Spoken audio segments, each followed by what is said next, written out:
Halo Bapak Ibu dan Saudara-saudari yang kasih Tuhan, senang sekali hari ini kita bisa berjumpa kembali di hari yang baru, di minggu yang baru ini.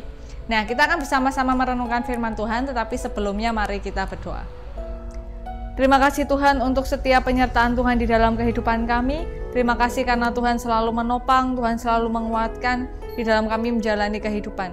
Dan Tuhan, jika sebentar kami akan bersama-sama merenungkan firman Tuhan, kiranya Tuhan memampukan kami untuk melihat betapa besar cinta Tuhan, sehingga kami pun dapat mengasihi Tuhan dengan lebih lagi dan mengasihi sesama kami. Terima kasih ya Tuhan, di dalam nama Tuhan Yesus kami berdoa, haleluya, amin.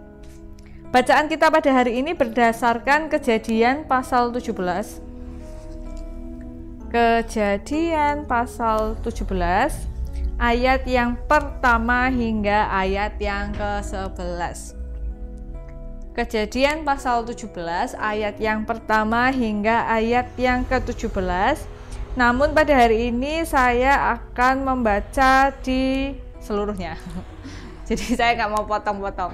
Kita baca seutuhnya ya. Pasal 17 ayat pertama hingga ayat yang ke-11 yang berbunyi demikian.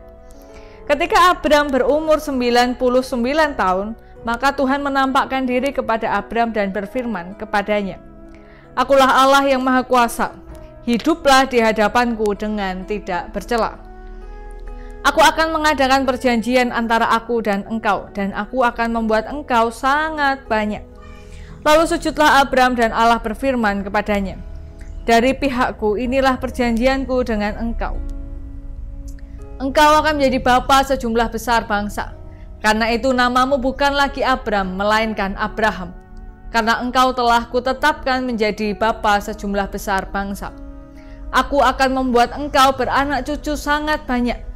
Engkau akan kubuat menjadi bangsa-bangsa, dan daripadamu akan berasal raja-raja. Aku akan mengadakan perjanjian antara aku dan engkau serta keturunanmu turun-temurun menjadi perjanjian yang kekal, supaya aku menjadi Allahmu dan Allah keturunanmu. Kepadamu dan kepada keturunanmu akan kuberikan negeri ini yang kau diami sebagai orang asing, yakni seluruh tanah Kanaan akan kuberikan menjadi milikmu untuk selama-lamanya, dan aku akan menjadi Allah mereka." Lagi firman Allah kepada Abraham, "Dari pihakmu, engkau harus memegang perjanjianku, engkau dan keturunanmu turun-temurun. Inilah perjanjianku yang harus kamu pegang, perjanjian antara aku dan kamu serta keturunanmu, yaitu setiap laki-laki di antara kamu harus disunat. Haruslah dikerat kulit katanmu, dan itulah menjadi tanda perjanjian antara aku dan kamu." Demikianlah pembacaan firman Tuhan pada hari ini. Sungguh berbahagia kita yang diberikan kesempatan untuk mendengarkan, merenungkan, bahkan dalam kehidupannya diberikan kemampuan untuk melaksanakan di tengah segala kondisi. Haleluya. Bapak, Ibu, dan saudara-saudari yang dikasihi Tuhan, ketika manusia berelasi dengan manusia lain dan melibatkan kasih di dalamnya, jadi bukan hanya relasi kerja, bukan hanya bertemu di depan di dalam angkutan umum atau sedang mengantri lalu ngobrol, tapi ketika manusia menjalin relasi dengan orang lain dengan melibatkan kasih, biasanya ya, tidak semua, biasanya cintanya itu tidak sempurna sama besarnya. Jadi nggak 50-50 atau 100-100. Jadi besarnya itu belum tentu sepadan.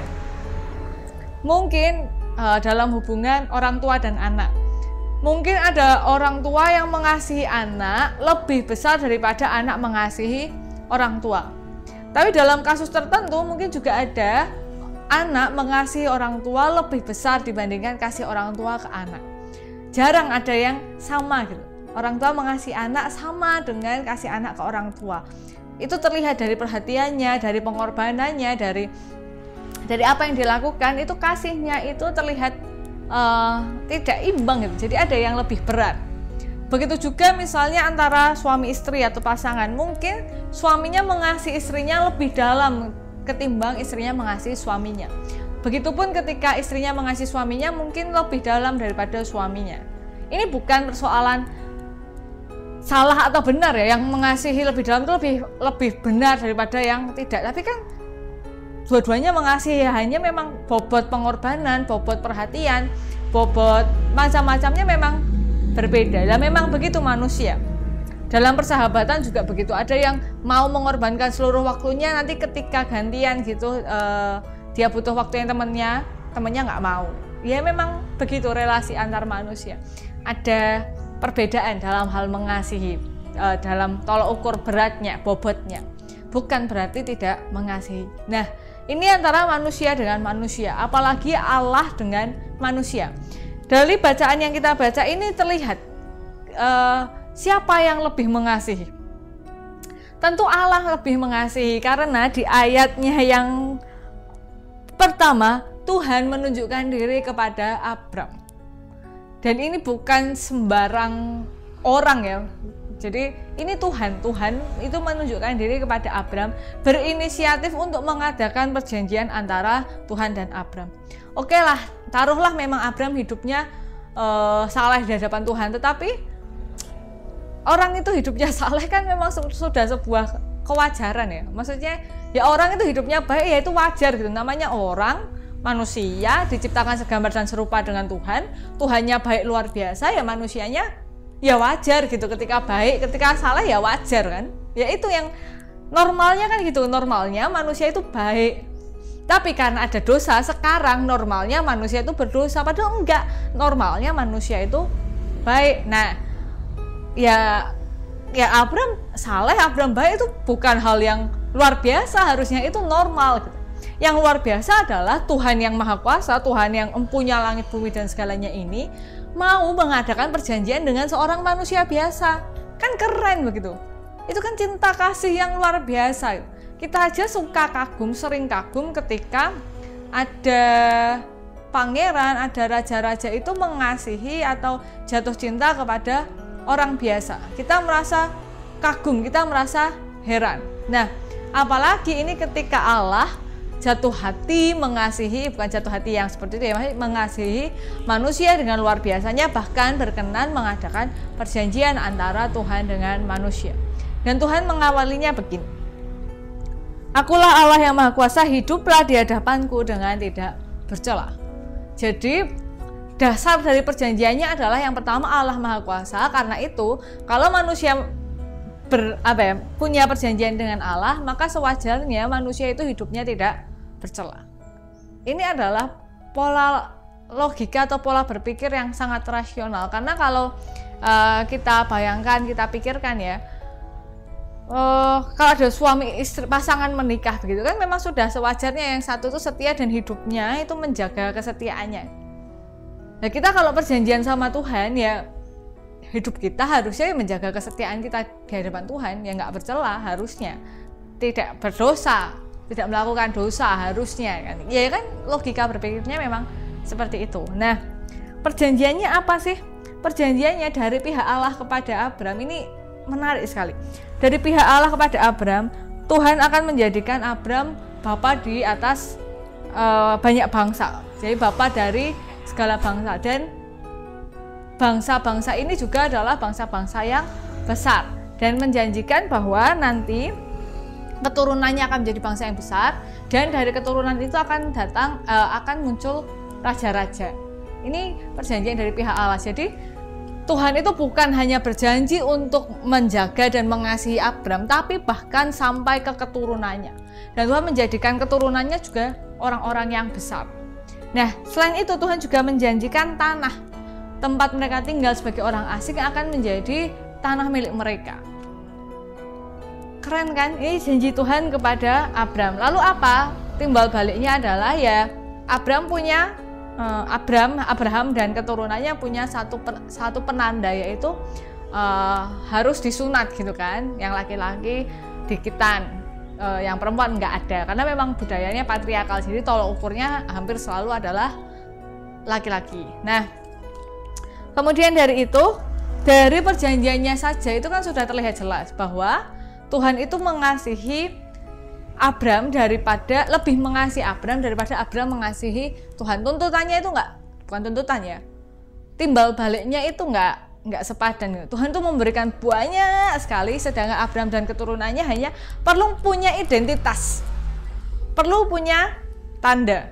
Nah, ini adalah menjadi sebuah apa ya? Menjadi sebuah hal yang patut kita syukuri ketika Allah itu mengasihi manusia jauh lebih besar daripada manusia mengasihi Allah. Jadi kalau kita ke gereja, kalau kita memberikan persembahan, kalau kita melayani Tuhan, kalau kita selalu memuji Tuhan, kita selalu ingat Tuhan dan lain-lain, itu nggak sebanding sama apa yang Tuhan berikan ke kita.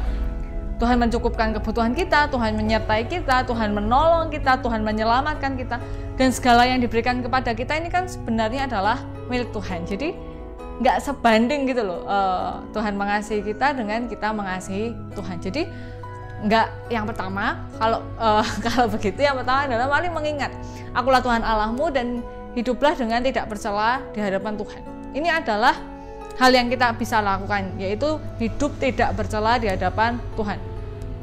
Jangan menormalisasi dosa. Ya, dosa menguasai semua orang, dosa ada di dalam diri semua orang, oke lah. Tapi bukan berarti dosa itu adalah sebuah kewajaran. Ya kayak misalnya gini, saya habis baca nih, ada tulisan seorang dokter kulit, dia bilang, jangan menormalisasi jerawat. Sekarang kan pada masa yang self love, jadi mengasihi diri sendiri. Kita harus mengasihi diri sendiri, bersyukur atas karunia Tuhan, dan tidak insecure, tidak menjadi rendah diri gitu. Nah, begitupun orang-orang yang bilang kalau punya jerawat itu nggak usah rendah diri, nggak usah minder, itu adalah hal yang wajar. Lalu dokter kulit bilang, jerawat itu bukan suatu yang wajar gitu. Ya memang itu bukan hal yang untuk diejek, diolok-olok, bahkan sampai rendah diri, no. Itu memang adalah apa ya, memang ada sesuatu begitu kan yang menyebabkan kulit itu berjerawat, ya mungkin ada hormon, mungkin ada penyakitnya, atau mungkin ada kotoran dan lain-lain, tapi itu bukan normal. Jadi ya orang-orang berjerawat, orang punya jerawat itu biasa, tapi jerawat itu bukan kenormalan. Karena normalnya kulit itu sehat gitu kan, harusnya itu kulit itu sehat. Nah, begitupun manusia semuanya berdosa, semua melakukan dosa, tapi dosa itu bukan kenormalan. Normalnya manusia itu hidupnya ya baik ya, karena kita segambar dan serupa dengan Tuhan. Yang pertama itu diingat bersama-sama, hidup dengan tidak bercela kepada Tuhan. Lalu yang kedua adalah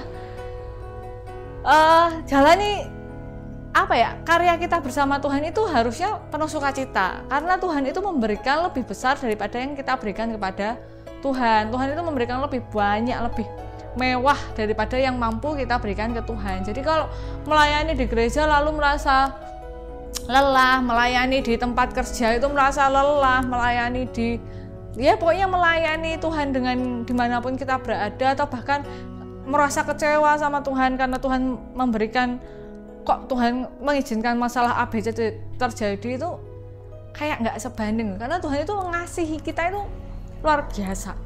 Tuhan ngasih kita keluarga, Tuhan ngasih kita teman-teman, Tuhan ngasih kita kesempatan buat sekolah, buat kerja, itu kan semua dari Tuhan.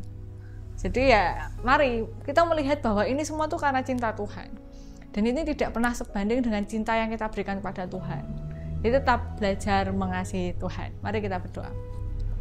Terima kasih Tuhan untuk setiap penyertaan Tuhan di dalam kehidupan kami. Terima kasih karena cinta Tuhan begitu agung dan berkuasa. Kiranya Tuhan memampukan kami untuk semakin mengasihi Tuhan, dan kami pun dapat mengasihi sesama kami. Dan hari ini kami juga berdoa bagi keluarga pilot, pramugari, petugas maupun keluarga penumpang Sriwijaya yang kemarin dikabarkan hilang. Kiranya Tuhan yang menolong, Tuhan yang menguatkan mereka, Tuhan yang memberikan kedamaian di tengah segala kebingungan dan ketakutan yang dihadapi. Dan kiranya Tuhan memberikan kekuatan bagi keluarga untuk menapaki hari-harinya dengan menerima keadaan ini. Terima kasih Tuhan, jika sebentar kami akan kembali melakukan aktivitas kami yang lain, kiranya Tuhan menolong kami supaya kami tetap taat pada kehendak Tuhan dan juga taat kepada peraturan selama pandemi COVID-19, yaitu PSBB yang harus dilakukan di banyak tempat. Kiranya Tuhan memampukan kami menjadi manusia yang semakin sadar akan keselamatan diri dan keselamatan orang-orang di sekitar dan tidak menjadi egois. Terima kasih ya Tuhan, di dalam nama Tuhan Yesus kami berdoa, haleluya, amin. Nah Bapak Ibu, begitu yang dapat saya sampaikan, kiranya dapat menjadi hal yang baik bagi kita semua. Dan hari ini kita memasuki PSBB yang diperketat. Semangat, tetap jaga jarak, tetap pakai masker, cuci tangan dan lain-lain. Dan taati sajalah, segala aturannya itu ditaati aja. Karena kan kalau nggak pandemi juga nggak begini. Jadi selama pandemi ya ayo hidup prihatin lah, ditaati saja, tidak perlu ditawar, tidak perlu dinegosiasi. Ya ini demi kebaikan kita sendiri dan orang-orang di sekitar kita. Selamat menjalani aktivitas, sampai jumpa, Tuhan Yesus memberkati kita semua.